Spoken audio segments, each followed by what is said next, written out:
اهل جوجه یا کریمان بزرگ شدن. یکیشون اومده بالا نشسته، جوجه در اومده، اون یکی هم پشت مشتره براشون اینجا یه سر دونی میریزم.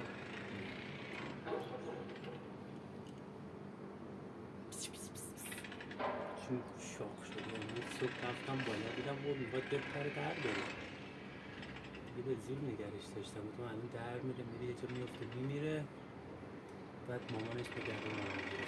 حالا جوجه ما رو چه کردی؟ بذارم چی کار میکنه.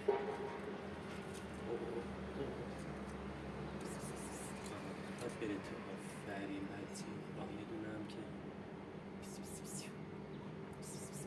آفرین کرد اینجوری بچه خوبیه.